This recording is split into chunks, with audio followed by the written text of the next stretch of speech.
Okay, here we go. I guess I should say a 1, a 2, a you know what to do. Testing, 1, 2, 3. Testing, 1, 2, 3. Testing, 1, 2, 3. Got that list? I got it. Don't worry about it. I'm holding you responsible. You keep her in line. Not putting up with any shenanigans, you hear, Irv?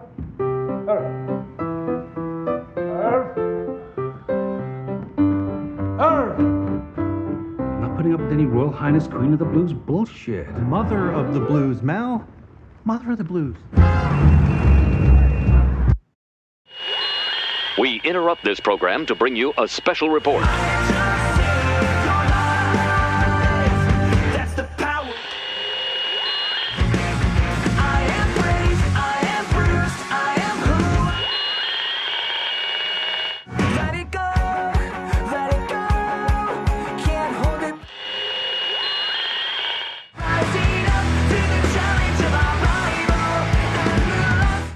This is Cheapseat Reviews.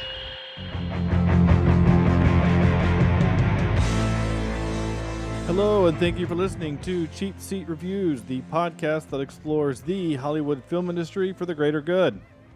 And a 2 and a 3 and a for the greater good. Nice. I'm glad you remembered, because I checked my notes just as I was saying the intro, going, "Oh crap, I forgot to remind Sam." So you did it. I'm glad. Thank you. Oh, this is great. This is episode 334, and tonight. That kind of came out one word. Tonight, something around here. Yeah. At this point in time around the sun, we are talking about Ma Rainey's Black Bottom. I am Sean Allred, and joining me tonight is Andrew. Doesn't have time to set up a new mic, Jimison. That's a peek behind the curtain right there. Yeah. That's great. That is true. Yeah, I think we're good to go though. It's pretty funny. The last 2 weeks I've been able to do that, where the real world has seeped in with the movie. It's been pretty great. Sam needs a Coca-Cola. Vector. Really? Hey, Sean, why don't you come over here and step on my shoe? Oh gosh, I don't want to step on your shoe. Your bright yellow shoes. Yeah, man, come step on my shoe. See what happens when you step on my shoe. I don't want to. It seems painful. Of the many ways that you've devised my demise, getting stabbed in the kidney sounds pretty awful. Dude, yeah.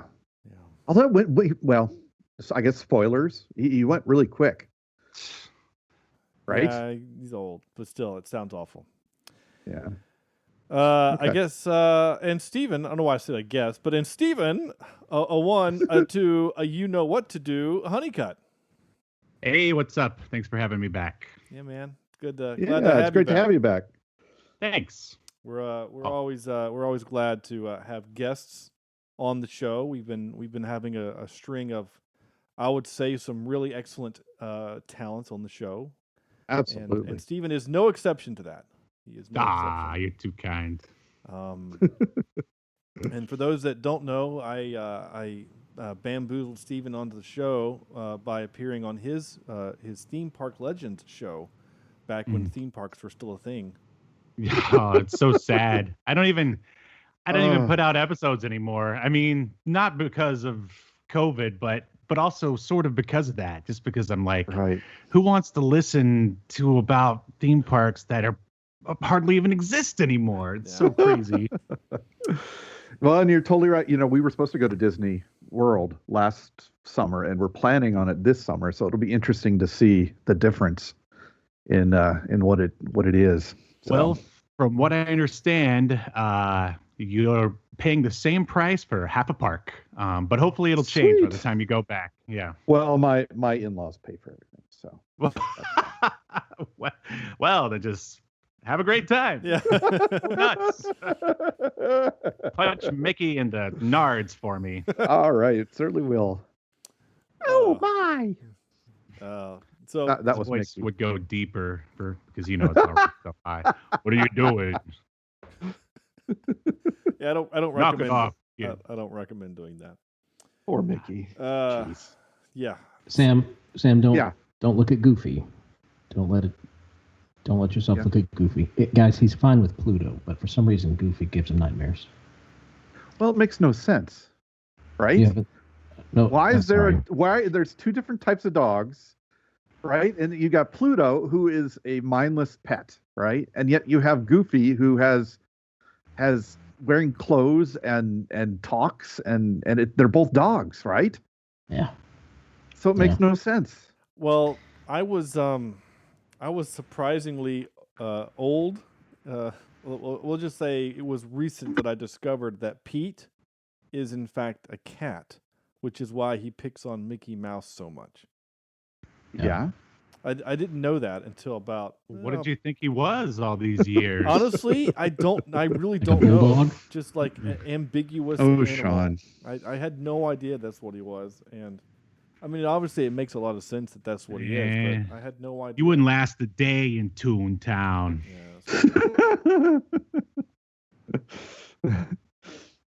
Yeah, so anyway, this movie is not any of those things. This movie is Ma Rainey's Black Bottom, and this was a listener request. A good friend of ours and the show, Maxton, asked us to do this movie as part of our quartet of movies for Black History Month. And so we started off with action adventure in Gemini Man. Then we went something a little more history-based, but kind of feel-good, sort of Disney kind of feeling in Hidden Figures. And this movie is very different than both of those in both tone and structure and feeling and everything. And this, get that right. This is none of those things. And there's I'll admit, after I got done watching this and I was kind of chatting with my wife about it, I was kind of struggling on what we would talk about for this episode, for this podcast. Well, without stepping on any feet, and we want to make sure that we're reviewing a movie, so we don't get stabbed in the back, right? Yeah, so our kidneys are intact by the time we're done with this. Yeah. But I don't know. I think there's going to be some stuff to talk about where we aren't just four white guys, picking on this type of movie, because I think there's some. I think we could find some really good stuff in this, and then there's some stuff that isn't so good. Please don't get me wrong, anyone listening, or even you three, because I've not discussed this with anyone.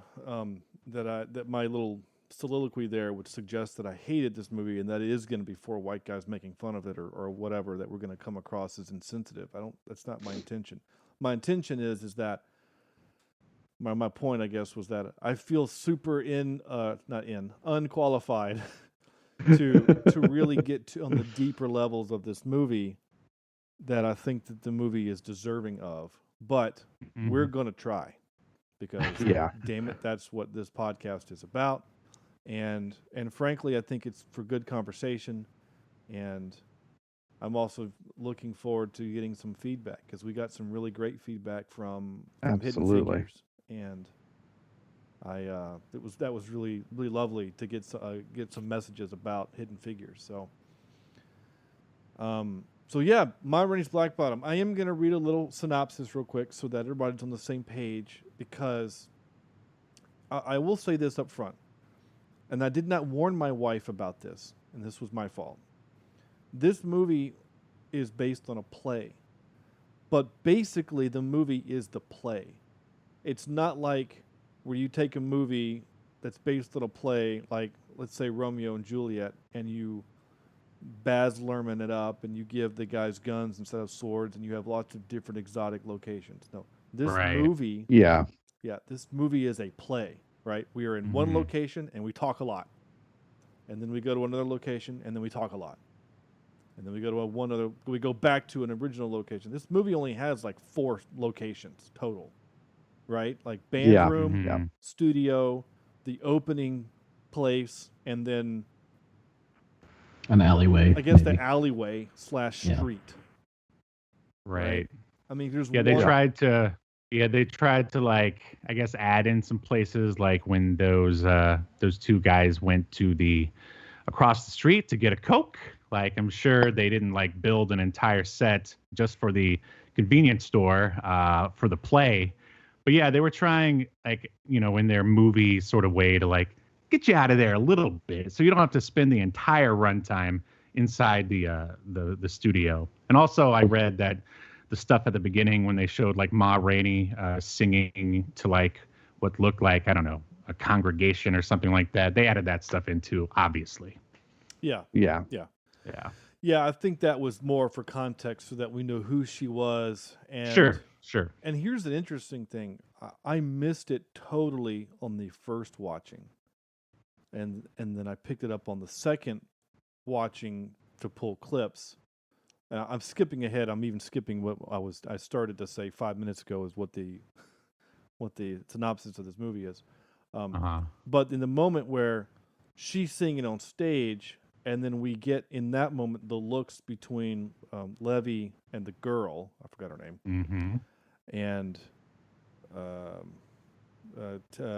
Dusty May is her character name. We get the looks, and Cutler sees the looks, and then also during the trumpet solo, he steps forward and literally steals the spotlight from Ma. Right. And she literally yells at the guy while singing to put it back on her, and he fades back into the background. So that's setting up the dynamic there. I mean, we get a lot in just that moment where there's no dialogue, it's just singing.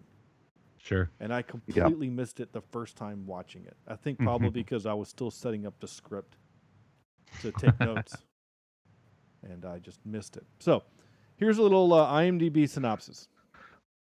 During a recording sessions, tensions rise between Ma Rainey, her ambitious horn player, and white management, determined to control the uncontrollable mother of the blues.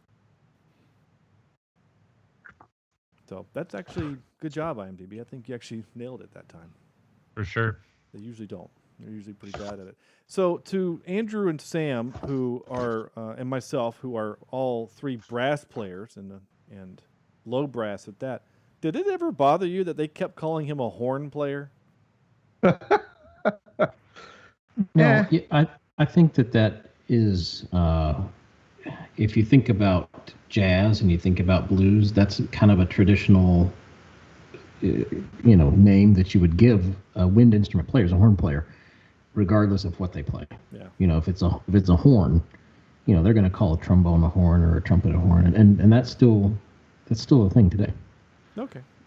Yeah, when I was in a ska band, you're in the horn section. I played saxophone in a ska band a long time ago. I didn't know that. You are now... How cool is that? Yeah, you are immediately way cooler in my scale now than you were before. Absolutely. Well, bass wasn't good enough. Wouldn't have mattered. It wouldn't have mattered. Yeah. The fact that you were in a ska band is immediately cool. I mean, I just so you know, at the touch of my fingers, I have at always... I always have some ska handy nearby, so there you go. Hey, it was the 90s, Sean's a right? little nerdy. Yeah. A little nerdy. No, it's still my favorite genre by far. I know I'm 38, so I know I've way past it, but it's still my favorite style of music. I know it annoys people. It annoys my wife, but when I moved in with Sean in college, he introduced me to all these different ska bands, Fire and Frenzy, and all these different groups, and I was like, "Wow, okay, yeah, I kind of like this stuff." Yeah. Mighty Mighty Boss Tones, that kind of stuff. It was great. But going on 60 days of nonstop ska, I'm sure anybody would go a little insane.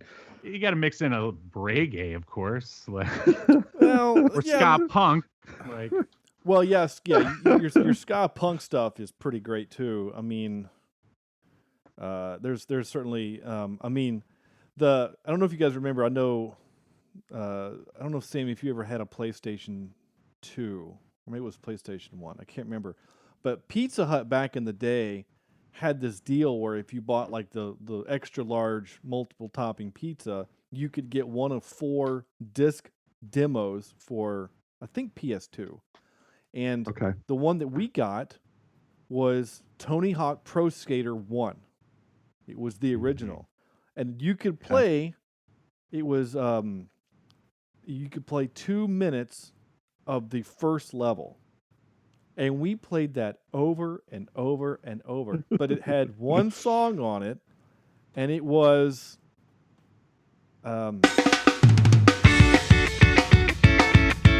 Goldfinger by Superman by Goldfinger. So I heard the first 2 minutes of that song about 1,000 times. I had to go find the album and buy the album just so I knew how the song ended. That's a great game and song. Yeah, man. Those are the days. You know what? Let's just do a 90s retrospective. Forget Ma Rainey's Black Bottom. Oh, wait, no, I shouldn't say that. All right, whatever. Yeah. Well, they should have been playing ska, not the blues. That's all I'm saying. Yeah, it would have been pretty great. It would have been pretty great. I mean, honestly, they were kind of dressed for ska. You know, like their clothes need to be a little bit more loose fitting, but otherwise, yeah. Well, I think steering us back to the movie, we'll talk about this, I'm sure. Something that I did appreciate about this is almost a history of where a lot of American music comes from. Yeah. Looking at the blues, and I guarantee if you ask any random Joe off the street, they're not going to know that the music that we enjoy today started in the African American community in little just hole in the wall places where people would gather and listen to the blues. Yeah. And that's eventually where jazz came from, as I think Levy was trying to accomplish and or start building, and he kept referring to the jug band and stuff. And like I said, we'll talk about this, but this movie just excited me as a music teacher to see some of this historically, and I think somewhat historically accurate portrayals of a blues group back in the 1920s. Yeah, definitely. And one of the things, I mean, Andrew, you and I were both music majors, so you took your history of music was different than mine, but I did take history of rock and roll. And one of the things that we discussed in that was that a lot of these rock and roll songs that we grew up listening to, like "You Ain't Nothing But a Hound Dog," a rock and roll song, was a cover of a blues song. Yeah, I mean, there's lots of that examples of these old songs these blues songs that were done by these black musicians that didn't have rights to their music because they were black, and so they were able to kind of be taken advantage of. And so well, and that's one thing too that I'm interested after watching this movie, how much of that music was taken, right, or not coerced, but tricked out of the hands of the rightful owners when they would go to places like this. Absolutely. Yeah. Yeah, I mean, as a music industry major, as a recording major, we this was discussed a lot about this type of thing, is that producers' rights and the artist rights and things like that. And so to really bring it to the movie, I was thinking about the movie in this kind of way. This movie has, I was trying to count it out. This movie feels like it has 4 plots happening. Okay. I'm trying to. I'm thinking out loud here, so bear with me. And we're going to get to our 5-word reviews in just a minute. Let me parse this out. So, the main plot, I think, is not the recording. I think the main plot is Levy and his wanting to be respected and to be seen. Yeah. His experience. I think that's plot A. Plot B is Ma and her needing to be respected and heard, seen and heard. Mm-hmm. Subplot 3 is the recording, the shady business of the recording and how all of that was going down, both against Ma and against Levy. And then 4, I think, would just kind of be the story of the band and their journey from let's show up and do a thing to at the end where it ended, right? Yeah. Is that fair to say? It's kind of those 4 themes, right? If you guys have other things to add. I think maybe the band one isn't as big. Yeah. Mainly because they're supporting characters. I would absolutely put the big 2. You've got Ma and is it Laney, right? Levy. Levy. Thank drove you. the Chevy Levy's to the Levy. they're the big 2 stories, and when I get to my review, I'll explain why I believe that way. But I think that there's a big part of this is I think you could loop, I guess you could say, the band in with the recording story going on with it. Yeah. So I think there's a good 3. Yeah, that's why I mentioned them last, because they are kind of the sub. They're the 4th plot. They're we need some. They help move the story in a direction. Yeah. They aren't necessarily the story. Right.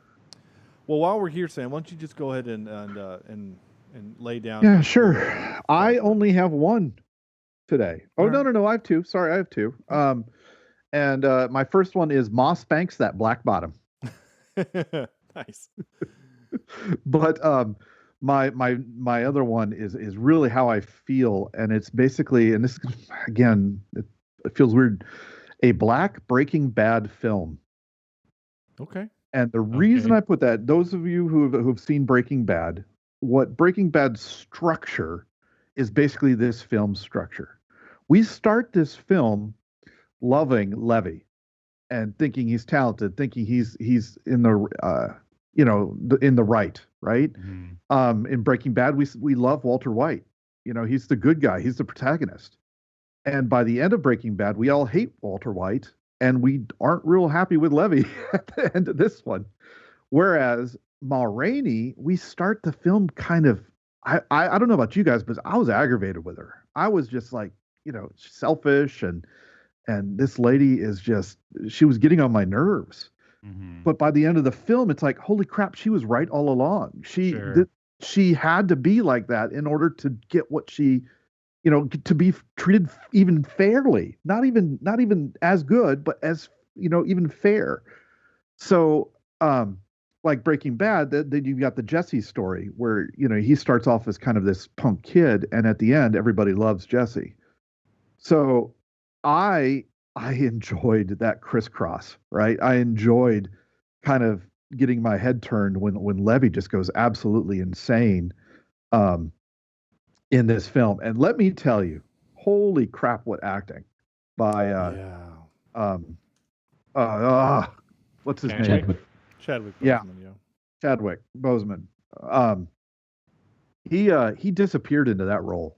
And just he acted his butt off, and I can only hope he wins some awards for this role. And I thought Ma Rainey did as well, because again, she disappeared into that. Are there some faults in this movie? I don't know. I don't quite understand the point of the daughter, or not the daughter, the Levy's love interest. Yeah, right. Yeah. I don't know if that was needed. It does feel claustrophobic in the movie. If we're being honest, you can tell it's a play because it just feels like you can't escape. But maybe it's supposed to be like that. I don't know. I enjoyed it. I thought it was an interesting lesson, and I wanted to rip those producers' heads off at the end of this movie when they show the white orchestra playing Levy's music. Mm-hmm.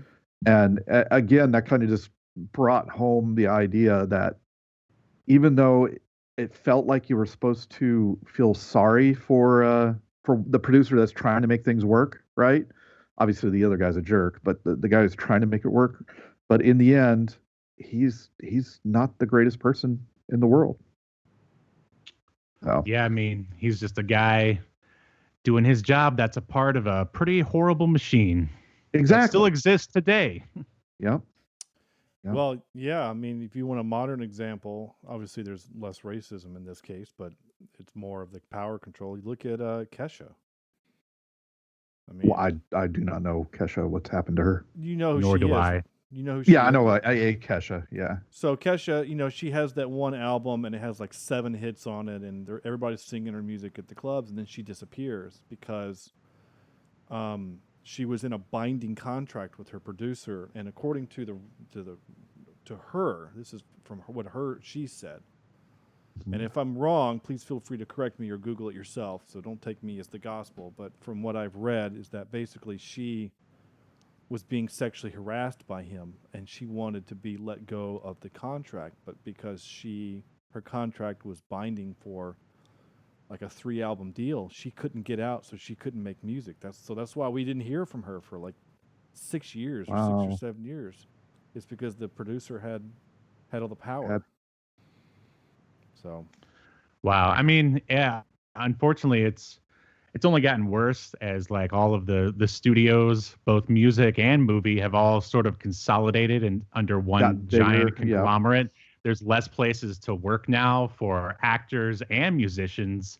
So basically, you have to play the game, and if someone wants to, throw their weight around and try to get you to do something you don't want to, then maybe you'll just disappear from the public eye, just like a young Kesha, apparently. I mean, this is the first I've heard of it, but yeah, it's the same as it ever was, as David Byrne says. Yeah, there's to your point about the music scene also, with the kind of conglomerates owning these artists. That's why it's so rare when you get like a Billie Eilish. I mean, they recorded her songs in her bedroom, right? Like, you're going to get that, I think, basically around the early 2010s, right? The Roaring Tens, right? Because Foo Fighters put out a Grammy-winning album from their garage. Now, to be fair, the Foo Fighters' garage is different than our garages. But, sure. But maybe a little bit there. Yeah. But they were able to because the recording equipment has gotten significantly cheaper. I mean, right. Eilish recorded everything on a mic that I'm using in a studio using Pro Tools, right? I mean, she probably had a total of $1,000 invested in her studio. So I do think that we're going to get a lot of those types of things also still. I mean, there's still going to be your big bands. And bringing it back to ska for half a minute, my favorite band, 5 Iron Frenzy, they left their label when the band basically broke up in 2003. And then in 2012, I think they said, hey, we want to do a Kickstarter and do our own album. And so they crowdsourced their album. And so they got enough money from the crowdsource that they were able to tour with that money to help continue to raise money for themselves, as jobs. But it didn't require them to be beholden to an album or a label, I mean. Like they could do their songs and tour their locations with the bands they wanted to. And I mean, Ma Rainey's Black Bottom shows us that the only reason why these powerful record companies exist is because the technology was so expensive back then. The only people who could afford it were these, robber barons. And of course they're going to get their lawyers to come up with whatever contract they can to, just basically bend you over a barrel. And it's, finally, at least as you said, you talk about your 5 Iron Frenzy and everyone else that is, doing their own thing. The only reason those other guys still exist and have power is because they've got the marketing. Now, if there's a way that, we can circumvent that, then, hey, you're aces. Yeah. Yeah. And we have to boil back into this movie as well. During this time, how much power the record companies have, especially over somebody like Ma Rainey. Right. And I think that's also it's the sole reason why she has to be so quote unquote bitchy, right? Yeah. To get any kind of fair treatment. She knows she's talented. She knows that she's the reason, they're successful. And if she, you could see it when she was signing those forms at the very end. There was much hesitation to do so, and rightfully so. when we find out why. One piece of context for the people listening that might not have watched this, that are just listening to us. This movie is set in 1927.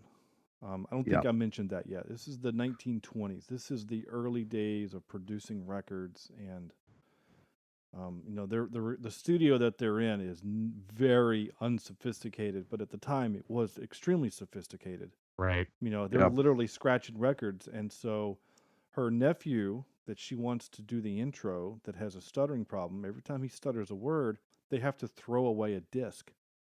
And that's, I don't know, maybe expensive. $15 a disc, which in 1927 is a lot of money. Yeah. Sure. And, now we can just hit delete and start again. Yeah. But back then, that's a big deal. And again, I love how this movie frames it in terms of you're annoyed with her wanting to get her nephew to do the intro. It's annoying. But in the end you realize, holy crap, she's just trying to make sure that everybody is getting taken care of. Yeah. And I just love that. I love that, turn in this film. Yeah, definitely. Let's get Andrew's 5-word review, and then I'd like to we'll go from wherever that goes, and I want to hit back on that topic, and Sam, about basically respect. Right. The respect that she commands, basically. What you got, Andrew? Okay, so I have historical, powerful, and well acted. Wow. Yeah. Nice. Yeah. And I have a few quotes that I want to throw in here. There's a few things that really stuck out to me in the dialogue, and this is written beautifully. And I would imagine to see what this is like in a play with real actors on stage, and I would love to see it sometime done live. But one of the lines is, "All they want is my voice," and that line really stuck out to me. Yeah. She's saying that they get my voice, and then that's all they want from me. And the reason it stuck out to me is I think about how for generations and still today, voices of Black people are trying to be silenced. And she says, "All they want is my voice." And you think about the history of Black America, and a lot of things have been silenced. A lot of, before this, I never heard of Ma Rainey, and I'm a music major. I'd never heard of this group and these performers and the mother of the blues, and you would think that would be something that I would have heard of. But you think about just how whitewashed that our history really is. And that line really stuck out to me as all they want is my voice, when in reality, and like I said, the voices of many Black people have been silenced for generations. And so that one kind of hit me. And then something else that I really liked was, you sing because it's the way of understanding life. The blues help you get out of bed in the morning. You get up knowing you ain't alone. And so this tells the story not only of the actors on stage, but like I said, and what excites me about it is it tells the story of blues. You find out that blues is a way of the Black community actually being able to communicate, actually being able to leave their mark, actually being able to make their voices heard in a way. And so musically, I think that this story is important. And in the history of the United States and America, I think this story is important. And I want more stuff like this to be out there, because I know that this story is not the only one that's bringing things to the surface that really need to be celebrated and talked about. Yeah, right on.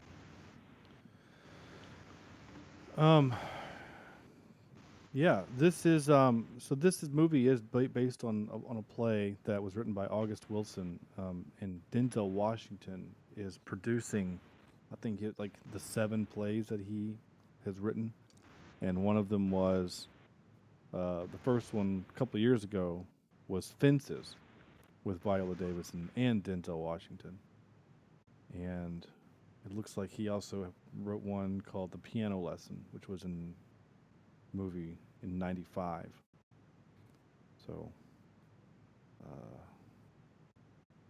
which, yeah. Anyway, yeah, those are great quotes, Andrew. I'm glad you keyed in on those. And that leads us back to kind of what I was wanting to hit on with Ma Rainey is this thing of respect. Like Sam has mentioned, she comes across at the beginning as kind of insane. And then by the end, you do realize that she is doing this for a reason. She just wants to be treated like a person, like an equal. And she also realizes that she's got these 2 white guys eating out of her hand because she can, because she has a talent and a skill set that they want, and she's gonna make them jump through it. She's gonna make them jump through hoops because this is the first time in her life that she can do that. And that a black person has power over white people, and I'm sure there's a part of her that just loves that, and it is kind of satisfying. Though ultimately at the end, the white producer guy is gonna bring in this white band and make a lot of money off the record that he bought for $5, or the album or the song, off for $5. Right. Yeah. All right. Stephen, what's your 5-word? And then we'll maybe we'll transition off the her storyline, and we'll hit Levy for a little bit. Okay, mine is, and I've got an explanation for it. This is not Tyler Perry, and basically, I went through an emotional roller coaster when I was assigned this movie by Sean, I was like, just the name, I was like, what? Like, it sounds like a Tyler Perry-esque like comedy. But then I actually, did a little bit of research, and I was like, oh, and I thought maybe, historical biopic, like that we would, see Ma Rainey go from, her meager whatever all the way to, well, I guess not stardom, but whatever. That's what I thought we were going to get. And then I started watching it, and it started off like it could have been that. But then we got to the part where they were in the rehearsal area, the band. And I was like, oh boy, we've been in here for a while. What's going on? And I'm like, oh, I see what this is. This is basically a filmed stage play. And I don't know. I wasn't too thrilled when I realized that. But after a while, through the performances and like the dialogue, which you could also say the writing, it really sucked me in. And it actually reminded me that, I still do, that I liked stuff like that. It's just like, this would be a real hard sell, like, to anyone, especially people who've been stuck inside due to the coronavirus and, who normally watch genre films to escape reality, like myself, to say, hey, you ought to check out this, filmed stage play where people, stand around and talk. But of course, it's much more than that. Like, it's, it's as Sean said, it's much deeper. Like there's like, so depending on what angle you want to go at it, it's like you got the struggle of, obviously them versus their white business guys. It's the young versus like the old versus the guys who say, don't rock the boat. Like, it really was an engrossing film that I'm glad I watched, that I never would have had not Sean demanded that I watch it. And I'm really glad that I did. And so that's why I came up with that review. Okay, it's cool. That's very cool. So basically, Sean forced you. Well, Yes. Well, you guys, the collective that is Cheap Seat Reviews, forced me to watch this awesome, somewhat historical drama, but film stage play. That's about so much struggle. It's crazy, but well done all around. Well, I mean, I have to admit also, I have to give some credit to, again, listener Maxton, who this is probably the most shout Put us on this one. Yeah. He basically when he said when I announced, because this was Andrew's idea to say, hey, let's do a Black History Month series. I'm like, oh my gosh, we've been doing this show for 7 years. How have we never thought of that? It's a brilliant idea. Mm-hmm. So when I announced on Facebook, this is what we're doing, Maxton texted me and said, what movies are you doing? And I said, well, here's our lineup. So this week's movie was originally going to be Outside the Wire with Anthony Mackie. And it's like a steampunk genre movie kind of thing, right? Which is very up our alley than what we normally do. And it looks really fun, and we're gonna watch it at some point. It's on the list. We'll probably watch it, in a month or whatever. Cool. But I said, well, we're gonna do the Will Smith Gemini Man, and then we're gonna do Hidden Figures. And then he said, you need to do Ma Rainey's Black Bottom. He said, I'm telling you, you have to do this movie. And so I said, okay. I mean, I know he listens, so gosh, why not? Mm-hmm. So if, feel free to both give him all the blame and credit. Will do. Yeah, man. So my 5-word review was, I couldn't think of the last word. I had 4 strong words, and I couldn't think of the last one, so it ends kind of dumb, but I'm sorry. Broken blues playing people, Coca-Cola. Do you think Coke sponsored some of this? I don't know. Maybe. I will say that watching her drink that made me very thirsty for a Coke. I mean, that is straight out of the old commercials. I can only imagine refreshing. How hot. Yeah, it must have been so hot in those rehearsal spaces back then. Oh, man, no AC, And you saw they have carpet over the windows, so there's no moving air whatsoever. Well, yeah, when they're time to record, you're right. Yeah, I mean, I was seeing. Yeah. Yeah, it's funny. I was watching it, and she's chugging this thing, right? And all I could think of is, I'm looking at the trivia going, Viola Davis had to chug 4 Cokes before they got, I was expecting to see that. I didn't see anything. There was nothing in the trivia about it, but. Oh, I'm sure she did, right? I'm sure there's multiple takes that, they always say that it's the eating scenes that are always hard for the actors and actresses because they have to do it so many times. Well, can I say something real quick? Yeah, please. Yeah. The actress, Viola Davis, they did such a fantastic job. And honestly, I think a lot of it was her input, but from what I've, read about it. But I really think that they did a fantastic job of making her unattractive because she is a beautiful woman. She really is. And if you look at some of the historical pictures of Ma Rainey, she's not very, I mean, she really did have gold teeth and the way that her makeup is, was very accurate to how they portrayed it on screen. But I think that not only is the we've talked about the writing and we've talked about the acting, but the the people that do the costumes and the makeup, and the sets on this, they should be winning awards too because this is a really well done. Yeah, even down to the band members, right? They all had a different look, and it was very well done. It felt like it fit in that world, in that 1920s authentic world. Yep, exactly.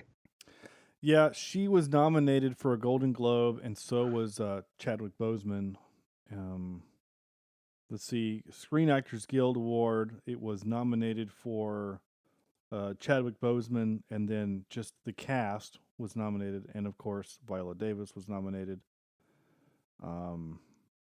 It's won AFI Music Movie of the Year, and a handful of the Black Film Critics Award. It won Best Picture, Best Actor, Best Actress, and Best Adapted Screenplay.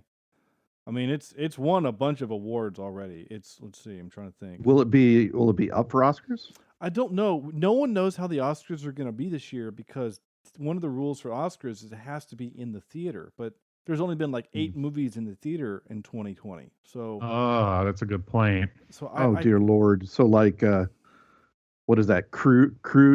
The Croods 2 will be up because it's the only movie. Tenet. Tenet will win everything. Them all because it's the only thing that was in the theater, and most people don't seem to like it, which is weird. I liked Tenet. From what I've seen on Twitter, a lot of people were pretty disappointed in it, but I think maybe there's some hype going on there. I don't know. Yeah. Crap! I had something I wanted to add, and I've lost it. There are awards. No, it was long before that. It was even before I was going to do my 5-word review. We were talking about. Oh, I know where. Steven, you were talking about Tyler Perry. Mm-hmm. And whenever I hear someone invoke Tyler Perry's name, I'm always reminded of 2 stories. So a good friend of mine, I don't think he listens to the podcast, even though he has in the past supported us financially.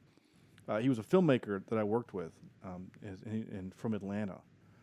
And he told me the first time he had ever heard the name Tyler Perry, it was on one of the very first, because the whole Medea thing started off like as shorts or something. It wasn't like feature films. They were like short videos that he was doing. Right. And so Damon was literally given a camera and told to follow this woman down the street and just capture reaction shots and stuff. And so he's following Medea, not knowing that that's Tyler Perry.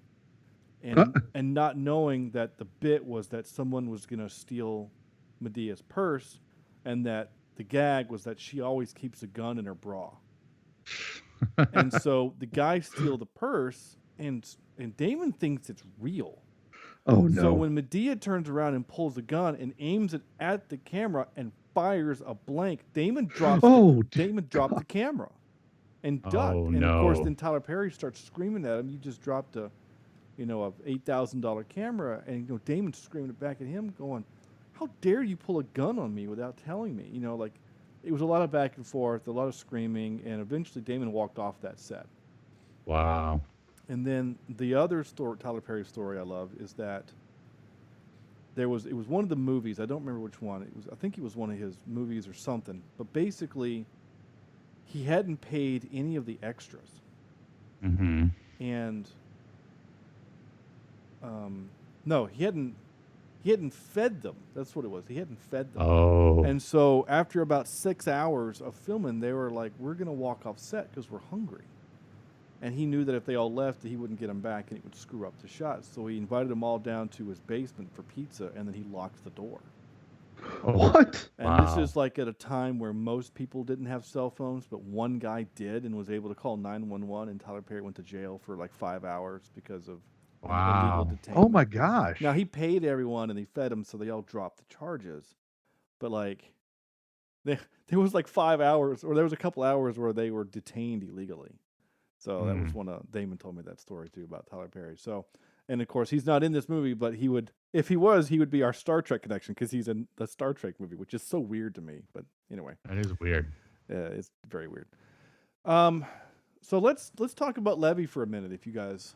Yeah, sure. Inclined. So Chadwick Boseman just nails it, right? Absolutely. I mean, the fact that I've only ever seen one other thing where he's not, Black Panther. So it was weird not hearing. The Jackie Robinson one? Yeah, 42. Yeah. Yep. I've never even seen that. Dude. Yeah, that's another good one. He's amazing in that as well. Do you know who Alan Tudyk is? Yes. This will be the only movie in your life where you will hate Alan Tudyk. You will want to punch him in the dick. I'm just be honest. Yep. He is the most racist MFer. It's kind of painful to watch. It's supposed to be, but right. But damn. And again, that was a movie where when I was looking in the trivia, I wanted there to be a part where it was like Alan Tudyk was so uncomfortable with this part that he had to buy Chadwick Boseman, dinners for a week to feel better. Something like I was expecting to see. I didn't read it. There wasn't anything like that. I was saying it didn't happen. Right. 42 is a really, really good movie. Yep. But in this movie, it's not just the fact that he's not using his Wakandan accent. It's like he's changed his voice. You know, like Yeah. it's that 1920 style. I mean, he was that person. I totally bought him. Yeah. I mean, I totally bought him honestly as a trumpet player. And fake playing, we all know Well, those no, musicians. let me interject here. So I don't know if you saw it, but there's an additional 30-minute like documentary about this film on Netflix as well. Yeah, I saw. Oh no, I did watch not know it. that. Yeah, Denzel's. Yeah. Yeah, Denzel kind of moderates it or talks about it, and so Chadwick Boseman from Bradford Marcellus learned how to play trumpet, and actually learned the correct fingerings and learned how to play the instrument. Now that's not him playing in the recordings, of course. Sure. But he's playing. Like all the musicians that are there actually learned to play the instruments. And, Oh wow. yeah, and so talking about how he really bought into the accent and bought into the period type behaviors and things. He bought into it all the way with learning to play the horn the accurate way. Wow. That's really great. Because I was going to say, and I'm glad you added that, because I was going to say, we've seen a lot of fake playing in movies, and it's terrible. Sure. But his fake Yeah. playing was amazing. So Yeah, the fact yeah. that he's really playing sells it better. You know, like it I think it kind of proves my point. Was like he was really selling it. I totally believed Yeah. it. And same with the trombone player. Like I play trombone. Like I look at that and go, he knows how to hold that horn. You know, I just it's little details like that or stuff that you appreciate is when The worst are when conductors are up there and they don't know what they're doing. yeah. When they aren't real conductors, that hurts me to the soul. Yeah. That one, they're not real conductors, and two, they didn't have the time to actually play the music on set while they're all faking it so that at least the guy, if he knows how to count to 4, could at least pretend. Dude, Right. You know what yeah. I'm saying? Like it's because there are times where it's just he's flapping and it's not even close to what's happening. No. It drives me crazy. But But not in also- this movie. No, not in this movie. They were all in. So Levy's character, like you said, I think Sam, I think it was you, Sam, that mentioned that we start off liking him. Yeah, you're bad. Yeah. Breaking Bad yeah. reference. We start off, he's kind of the hero, and by the end, I mean, obviously the very end was super sad, but I mean, Oh, his journey from just being this kind of cocky, arrogant, but kind of likable guy. And then he shares his experience with what these white men did to his mother. And you can really see that he's broken. He's a broken man. And he's hiding it behind a mask of arrogance and talent. And you feel really sorry for him. At the end, honestly, I didn't hate him. I just felt sorry for him. It was nothing but pity. Yeah, I mean, it was like Sam said that you felt like you didn't really care for his character at the end, but I'm kind of with you, Shauna. It's not that I didn't; it's that I understood. You know, I understood the issue that he's facing, and then at the very end, I was pissed, not at him, but his music is taken and really is stolen from him. Yeah. And Yeah. that credit Well- doesn't go to him. I Well, I mean- I will say I was extremely upset that he killed an innocent guy Yeah. who wasn't, there was no Well, reason yeah, to do yeah. that. I mean, that was just that the anger was very misplaced. And maybe that's supposed to be a reflection of kind of what happens, right? Is where, the oppression is so bad that because you can't just go punch the music producer in the face, he takes it out on one of his own. Well, and Yeah, I think, sorry, Stephen, I think that Sean's right when you said he's just broken. Yeah. Well, like basically that music producer destroyed what was left of his reality. Like his whole plan was, he kept talking about his band. He's going to be Yep. bigger than Ma. He's going to show everybody that he's the best. He told like everybody that. And then he just goes up and, gets, here, have a couple of dollars and go run along and get yourself a licorice whip or whatever. Yeah. And then I mean, basically just like you were saying, he goes back to the boys, and sadly takes it out on like the sweetest member of the band because he didn't, he really had no other outlet for it. Do you guys think that I guess / the ending was a little much, like when it happened? Were you like, or what do you think? To me personally, it didn't as a what am I trying to say? In the movie, it didn't bother me as like okay, we've gone too far. It was just I just kind of treated everything that wasn't Ma as a metaphor.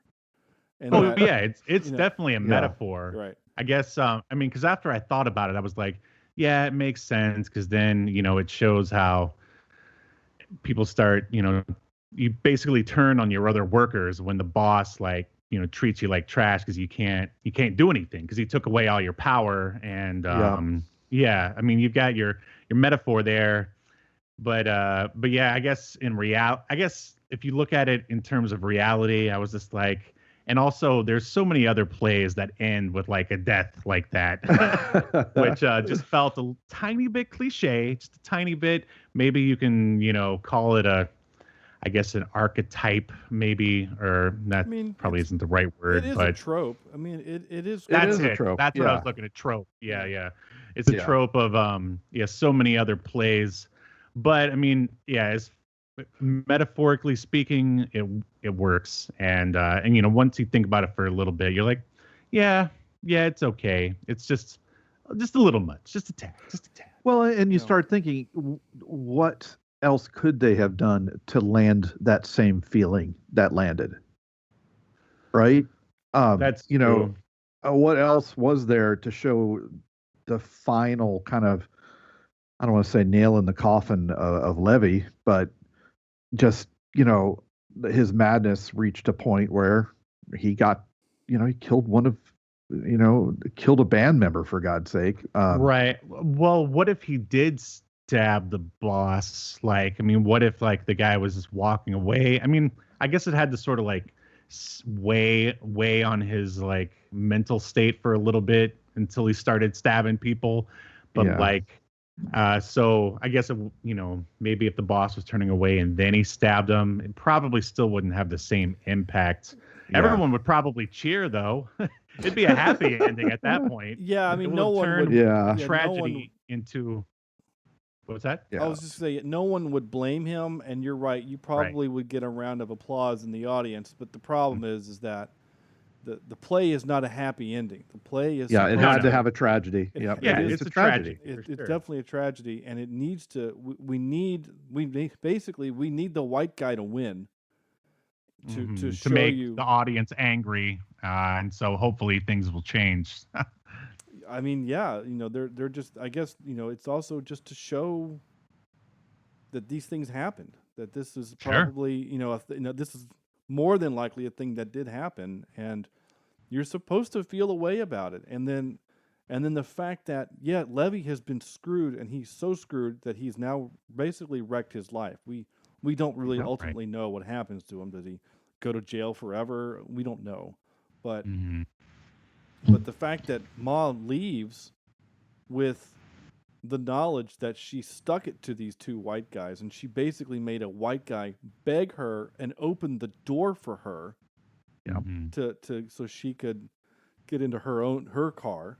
I mean, she made the studio pay for the car to be fixed. I mean, she made these guys jump through everything just so she could sing onto a record and then get her signature. And I just wonder. Oh, I'm sorry. Am I jumping in too soon? No, go ahead.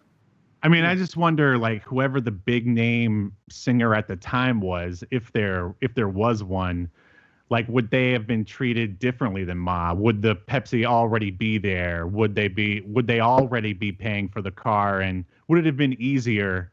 Or if it's just, this is just, Ma, we're gonna give her the bare minimum treatment because she's black and not. I don't know any singers from the 1920s. I'm sorry.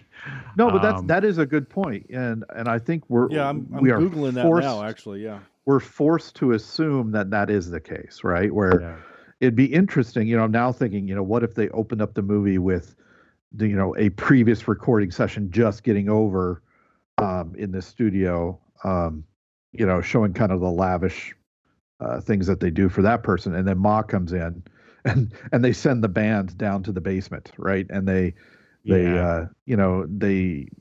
just take everything out of the room except the bare necessities. That's interesting. I never thought of it that way. Because of course, if you're not a famous musician, then you're just going to be pretty much treated like cattle. I mean, same as an actor too. If you're not a name, it's just like, get in line, buddy. Like, right. Yeah. Yeah. Well, Sean is looking that up just so that you know. I don't know if you realized it, but Levy and Toledo, the piano player that he stabbed, are both fictional characters created by August Wilson. So they weren't real.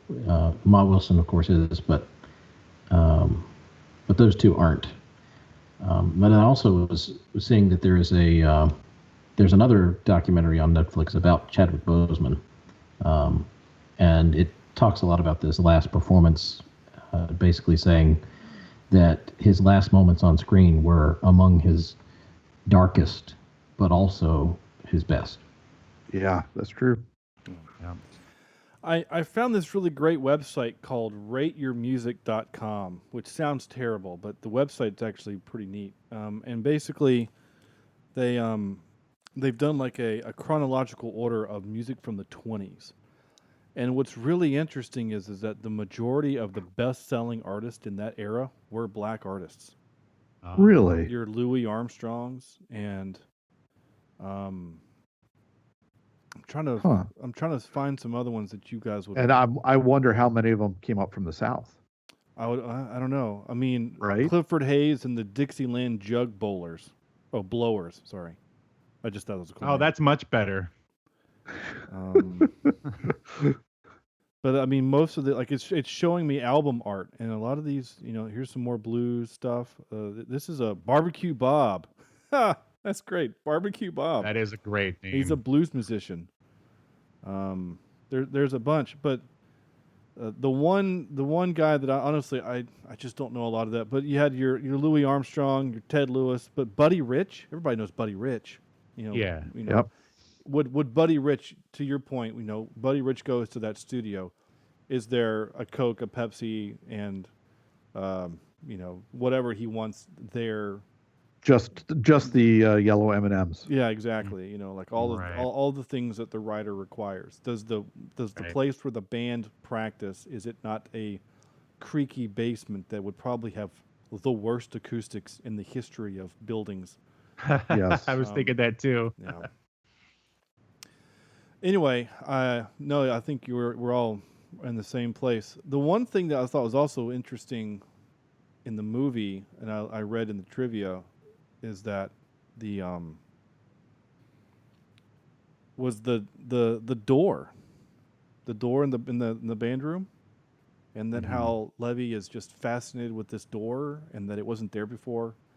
In the play, he never gets in the door. He never is able to get into it. But in this, he breaks through, and it's just like nothing. It's just like an anteroom that leads up to the street. Which just seems like a super dangerous thing to exist, that if you fell down there, you're on the other side of a locked door.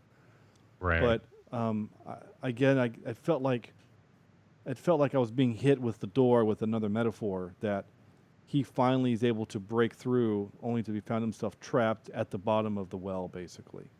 Oh, wow. That didn't even register to me. But yeah, that's sounds super accurate. Wow. Good on you, filmmakers, and Sean. Well, because that moment happens after he gets fired.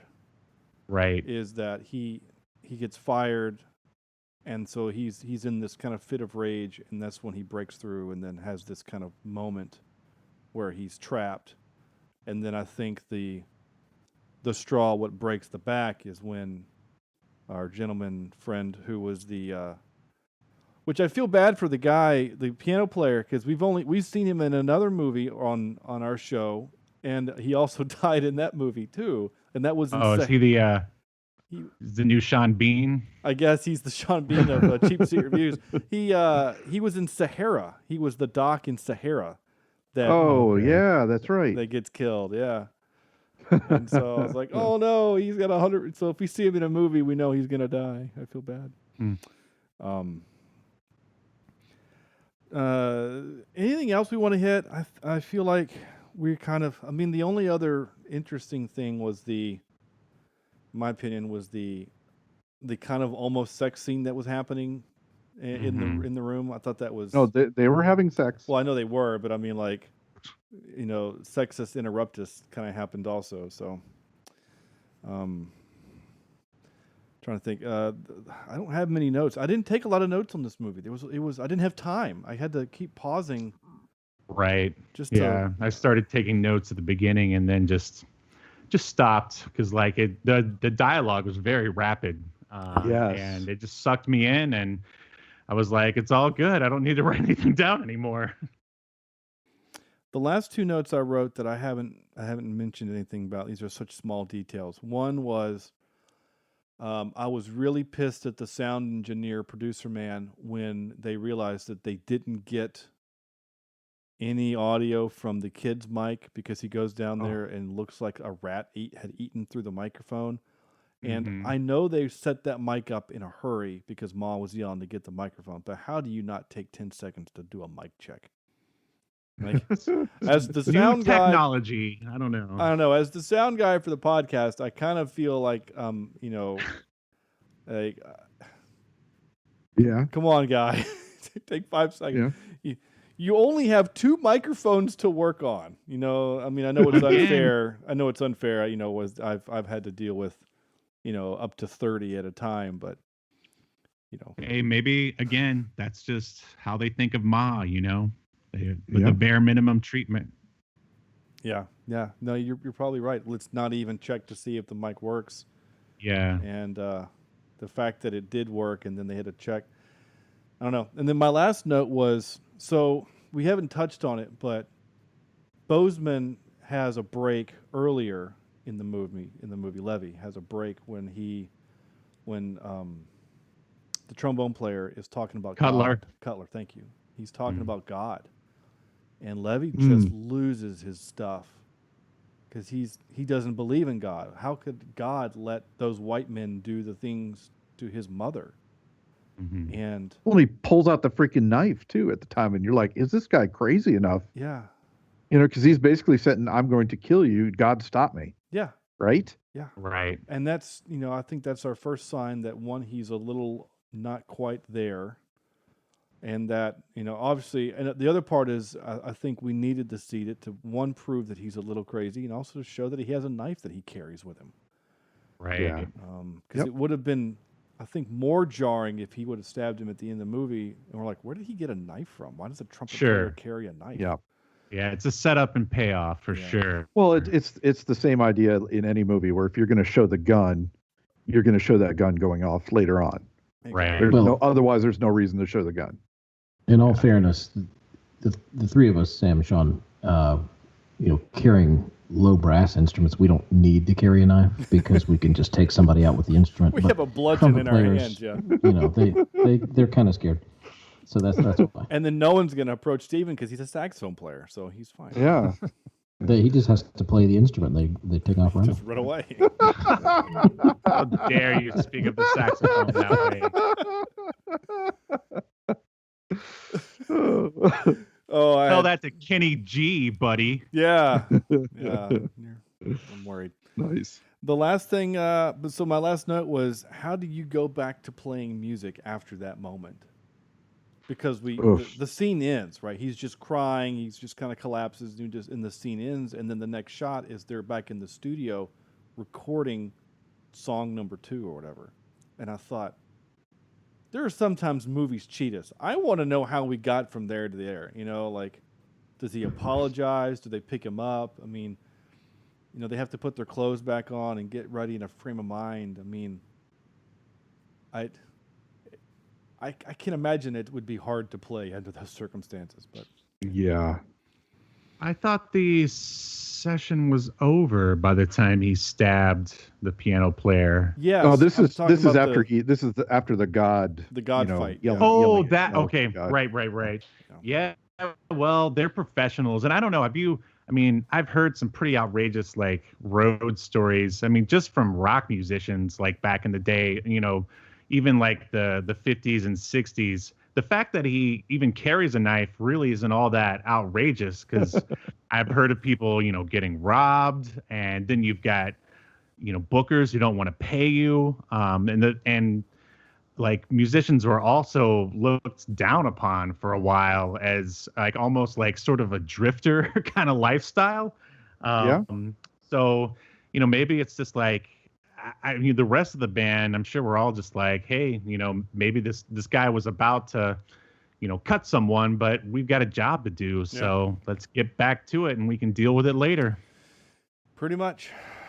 All right. I do have a few clips. Sam did send me a text and said, you're going to have a challenge with some of these clips because there's a lot of F-bombs and there's a lot of N-words. And so I did the best that I could. So I just liked this phrase. What the hell you think I was saying? Things change. The air and everything. Now you're going to say you were saying it.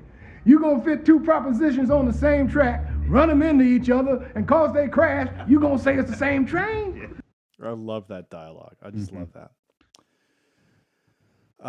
If you're going to say the name of your movie, which I need to say this. I don't know if I wrote this in the trivia or not, but Black Bottom is a dance. It's a blues kind of dance that was created in the black community in the South. So we're not talking about her ass. We're talking about a dance. So I don't know if we ever made that clear earlier. That's what Ma Rainey's Black Bottom is referring to. It's her dance. It's not her ass. Just want to throw that out there. Anyway, here's the name of the movie. If my thing will play. Hell, I'm ready if you want to rehearse. I just said there ain't no point in it. Ma ain't here. What's the point in it? Ma Rainey's Black Bottom. A 1, a 2. You know what to do. So, there you go. I might start counting off in class that way. There you go. Yeah. I loved Cutler and that actor. He's so good. Yeah. Agree. All right, this clip's a little long. I might not play the whole thing. It's a minute plus. I just love everything about it. I love Viola Davis's just what she's saying and the way she does it. I like that she never yells. This is not a yelling opportunity. This is her being quiet and serious, and you were going to take her serious. I love the acting, and here you go. Ma, I titled this one "Ma Means Business." Carry my nephew on down there, introduce him to the band. I promised my sister I'd look out for him, so he's going to do the voice intro to the song, My Way. Well, we just figured... Who's this we? What do you mean we? Come talking this we, sir? Who we? Me and Sturdivant. We decided... You decided, huh? I'm just a bump on a log. I'm just going to go whichever way the river drift. Is that it? You and Sturdivant decided? No, we just thought... I ain't got no good sense. I know nothing about music. I don't know what a good song is and what ain't. You know more about my fans than I do. It's not that, Ma. It's more of what the people want. I'll tell you something, Irvin. And you can go up there. You can tell Sturdivant, too. What you all say don't count with me, you understand? Ma, listen to her heart. Ma, listen to the voice inside her. That's what count with Ma. Now, you carry my nephew on down there. You tell Cutler he gonna do the voice intro to the Black Bottom song, and Levy ain't messing up my song. Now, if that don't set right with you and Sturdivant, I can carry my Black Bottom on back down south to my tour, because I don't like it up here in no ways. Okay. Ma. I don't care. I think that time she meant her Black Bottom is actually her ass. Yeah, I think so too. Thanks for straightening that out. It's really good. Yeah, that's what I'm here for. I'm here to tackle the hard pressing issues of nuances between Black Bottom. Metaphor, yes, and simile, alliteration, subjects and predicates. Oh, predicates. Man, that's a word I heard that. I know. And Years. ska. And ska. Yeah. Ska.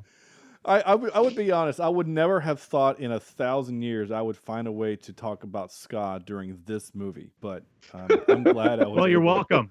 Yeah, You're welcome. It was the your rabbit fault. holes we go down at Cheapseat Reviews. Yeah, it's totally your fault. So, yeah. Anyway, here we go. Here's this. Coke, I need a Coke. Hard as it is, sure. I need a Coke. What's the matter, Ma? Where's my Coke? I need a Coke, Coca-Cola. Ma, look.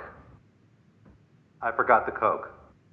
Let's do it without it, huh? Just this one song. What say, boys? Damn what the band say. You supposed to have my Coca-Cola. You knew that. I ain't do nothing without my Coca-Cola.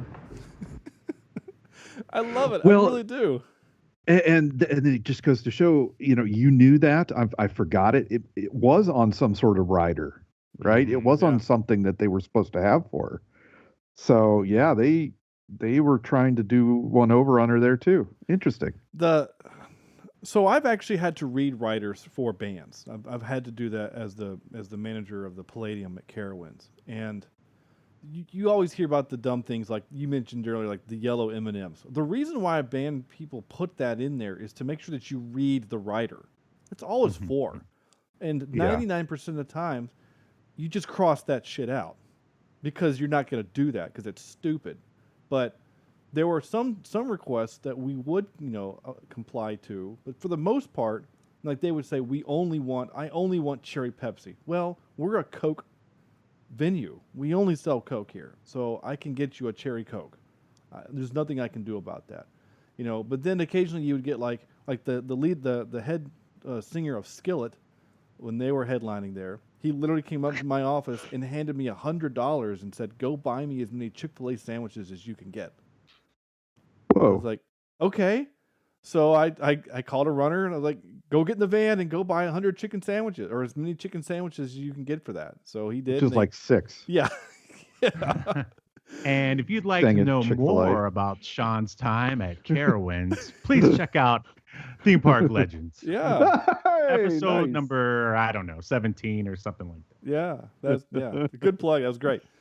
And in case you were wondering if you wanted to know what Viola Davis sounds like when she's drinking a Coke, here it is.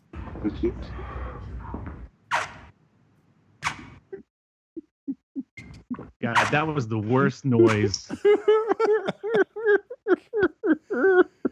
I can just see the director. It's like, okay, Miss Davis, I need you to drink this Coke the most disgusting way you know how, and make the most obnoxious sound that you can manage. She says, it kind of makes me wonder because there are a couple cutaways, but I don't know. It really looks like it was done in like one take, and it made me feel like they said, "You need to drink this Coke. Just drink as much as you can." And she's like, "Well, I have a hidden talent where I can down, a 10-ounce bottle of Coke in 12 seconds." Okay, we have to film this, and then I like how fascinated you are with this. I am. They had to break character right at the at cut. They're all just dying. Everybody's just dying. Oh yeah. And I'm sure they probably applauded. Go as a sorry, I can't. Words are hard. To Viola Davis's acting, this was at the end of Ma Rainey's life. I think I called her Ma Wilson earlier. I didn't mean that. Ma Rainey's life. But 10 Ma years Rainey, or so before she's she not died. related to Sam Raimi. Go ahead. No, Rainey. Yeah. Rainey, R-A-I-N. Okay. Like it's a rainy day. Like it has No, been. it's literally on the screen right here in front of me, and I can't read. So anyway, at this point, when I saw her drinking that, at this point, I thought to myself, this woman is at the point in her life where she does not give a shit. She doesn't give a rat's ass about how she looks, about what she says, about what people think about her. And she's going to drink this Coke however the well she damn well pleases. Like, she's going to just drink this Coke, and people can suck it. And I think that's really what we get from her. And it's another little gem of acting from Viola Davis. Yeah. The other thing, it's funny you say that the way she looks, and you mentioned earlier, I think, about the hair and makeup and whatever. I mean, not only does she look kind of terrifying, is that she constantly looks like she's just in a state of sweat. And especially in comparison when they had the young lady there, and Ma's kind of touchy feeling her in slightly inappropriate ways. You have this really attractive girl who's very well kept and smooth skin, and then here's Ma with like, you're not wrong. They made her look kind of terrifying in a way. But gross. Yeah. She like you said, she doesn't care at all. It's like she doesn't have time to even put herself together to go deal with these white guys at the studio. She just doesn't care because she's gonna make them earn it, and she does. This is the last one. This is the kind of the heartbreaking moment. Mr. Sturdivant, sir, I don't know what fellas you had playing them songs, but if I could play them, I set them down in the people's lap. Now, you told me I could record them songs. Well, there's nothing I can do about that. Like I say, it's $5 a piece. That's what I'll pay you. I'm doing you a favor. Now, if you write any more, I'll help you out and take them off your hands. The price is $5 a piece, just like now. The moment in the movie when he said, "Can I take a look at that music?" and he handed it over, I looked at my wife and said, "You never do that." I said to her, "That music is gone."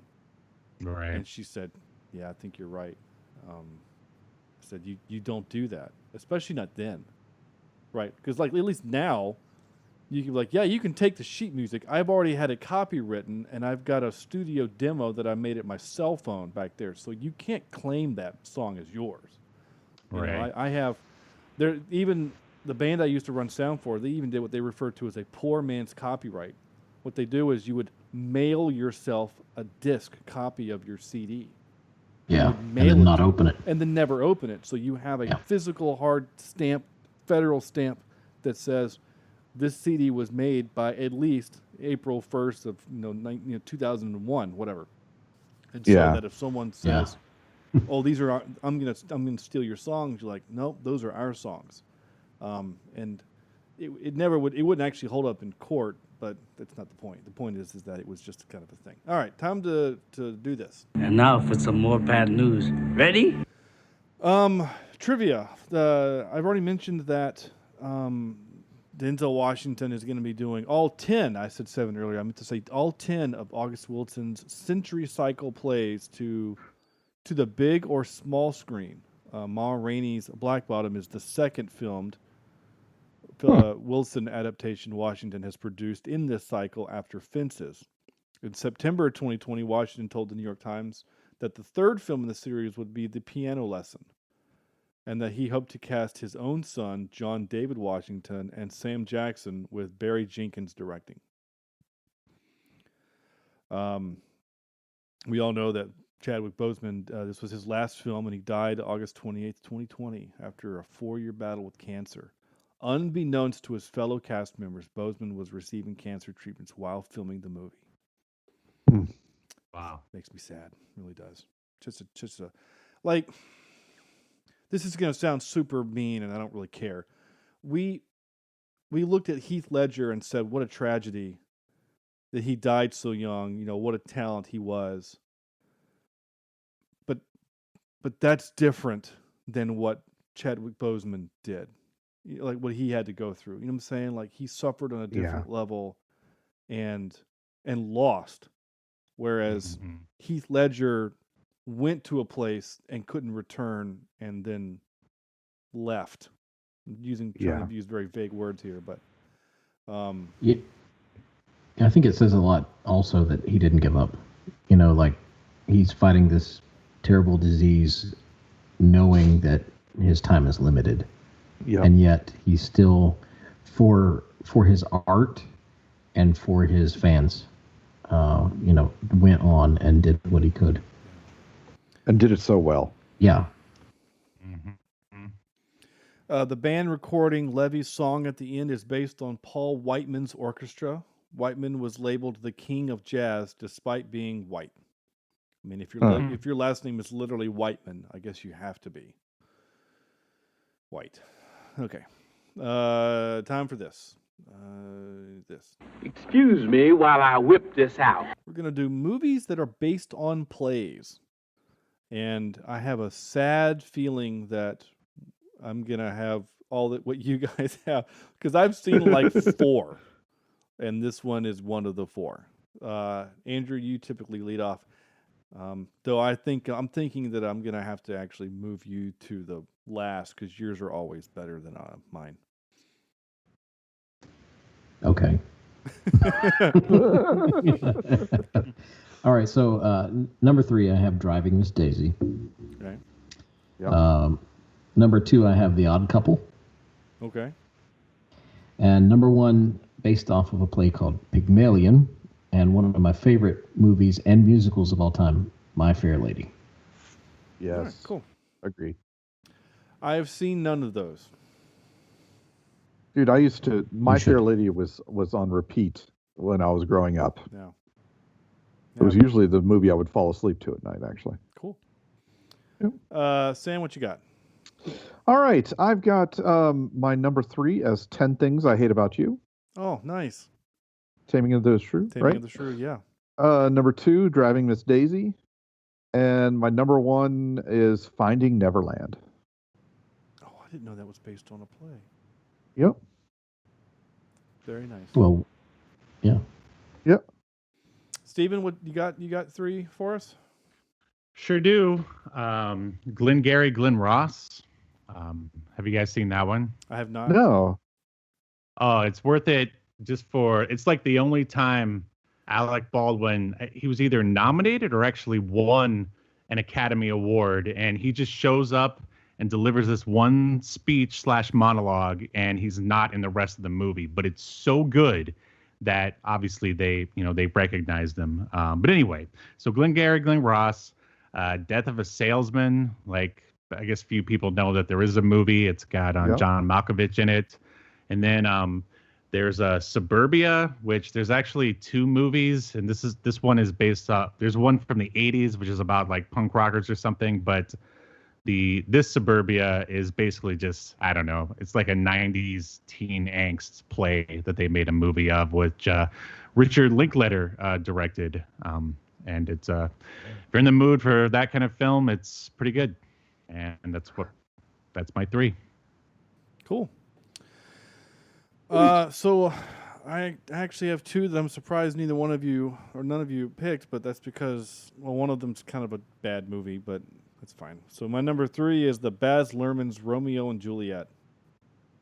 I actually didn't really like the movie, but I haven't seen any other version of Romeo and Juliet that I can think of on the big screen. So there's that. Is this which version of this is? Baz Luhrmann's, the guy what directed Moulin Rouge. Yeah. So DiCaprio. Yeah, DiCaprio and the girl with no eyebrows. Oh, Sean, that's a terrible version of it. It is, but I haven't seen like all these things that you guys have mentioned. I've not seen. Oh, Sean. I know. So you weren't I mean, forced what are we to going watch to do it with you? I remember being forced to watch Romeo and Juliet in like 9th grade, and it was like a 1970s version. Yeah, I saw that one too. I probably have. I just where don't the teacher had to try to fast forward. You know what? Through the boobs. Through the booby part. Yep. Now that I think about it, I saw the Mel Gibson Hamlet, so I would switch that out with this. Well, I saw the Mel Gibson Hamlet version. You could do a Tromeo and Juliet too. That's a good one. I have seen Nomeo and Juliet. Yeah. Yeah, there you go. Yeah. My number so you 2, have seen some. Yeah. Number 2 actually was also the 10 Things I Hate About You. Speaking of Heath Ledger. And my number 1 is A Few Good Men. Oh, really? Aaron Sorkin wrote the play. Nice. I didn't know it was a play. Yeah. I just thought, I knew it was Sorkin, but I didn't know it was a play. Now, according to the internet, I thought actually the movie came first and then they made a play. But according to when I did Google search of movies based on plays, it came up. So I thought, oh, great, because I love the movie. So there you go. That's that. Time for this. Wait, what's supposed to happen? We're going to do our out of 10, and Andrew goes first. Well, as I think we could probably all agree, I think this movie is done extremely well in many ways. and for that reason, it's not a movie that I'm going to go out and watch again soon. It is one that I want to see again, and it is one that I would love to see the play that it's based on. Yeah. But there are a few moments that I kind of thought maybe it kind of drug on, but just very few. So there's a few moments that just felt like they could have been left out, and I don't know if they're a part of the movie and not a part of the play or what, but even so, I'm going to give this a good 7.8 out of 10. All right. Steven. Every now and then, I like to be reminded that all you really need for a good movie is some good writing, strong performances, and 1 or 2 locations. And this movie definitely did that. And so I am going to give it, I'd say a 7. All right. Sam? I really enjoyed this movie. I think it's a great lesson. I think it's a great story. And it's kind of like Steven said, sometimes you're reminded that all you need is good dialogue. Right? All you need is a speech that will, harden you to the core. And I would love to see this in person. If someone on stage can repeat this, I mean, that's just amazing to me. If they can do it with the same power. But I'm going to give it a 7.9 out of 10. How about a 7.91 out of 10? Let's do that. Okay. Just to make it a little weird. With the remainder of 6. Yeah. So I enjoyed it. I'm surprised I enjoyed it as much as I did. I was worried about us reviewing this because I thought, if it was bad, how are we going to say, it was bad? But there's not a whole lot of negativity to talk about in this movie. You're not wrong. It does. There was a moment where I'm like, how do I criticize this movie without coming across as being racist? And I thought, well, we're all intelligent people, and I think people that listen to the show are intelligent enough to know that we're not that. At least the guy requested it knows that we're not. Yeah, so, yeah. And it's funny, he actually did ask me to ask you guys, he asked on our Facebook page to ask you guys a question, but you answered it without me even having to bring it up.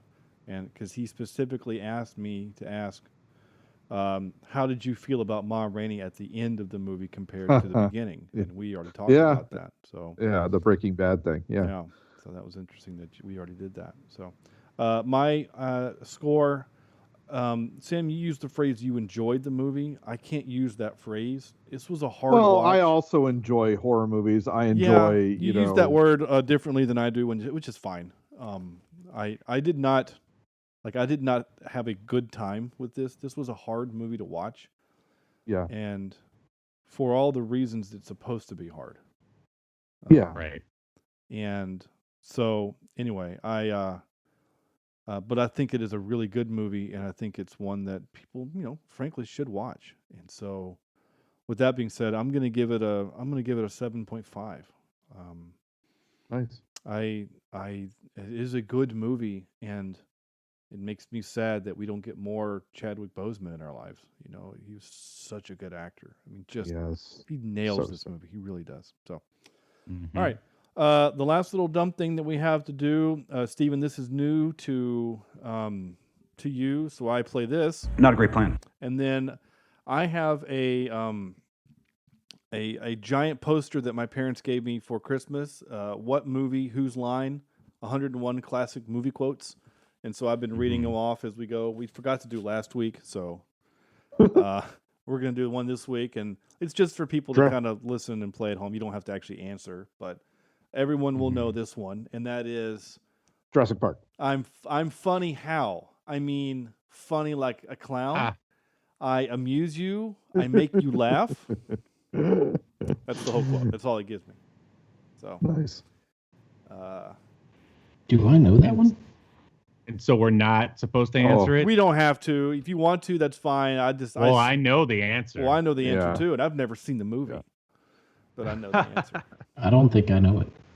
All right. Well, we'll talk off air. Okay. That's fine. That being said, Gosh, that's the show. That's it. Thank you guys so much for listening. Thank you, Steven, for coming back on. Absolutely, and tackling this kind of movie with us. Yeah. So thank you. Yeah, it was my pleasure. This is a far cry from Velocipaster, which is what we had you on last time. I like to watch a little bit of everything. Variety is the spice of life. And I did say to you when we did Velocipaster, the next time we have you on, we'll do something good. I think we've met that challenge. This was a good movie, and maybe next film we have won't be so heavy. Yeah, you know, for sure. Transformers 5. And I actually think Andrew and Sam would quit the podcast if we had to watch another Transformers movie. God. Where can people find your shows? Because you were doing an audio drama, yeah?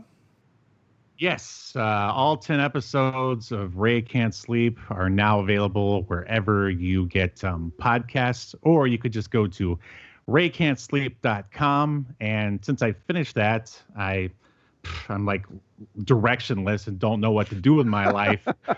So I kind of resurrected my old YouTube channel, which is very sort of comic book centric. And I did a fan commentary for the movie Punisher Warzone. Oh, so nice. if you want to hear me talk about the Punisher Warzone from 2008, I think it was, then just go on over to First Issue Ever on YouTube and then press play when I tell you to play, and bam, you got me in your ear for the duration of the film. Nice. Very cool. Awesome.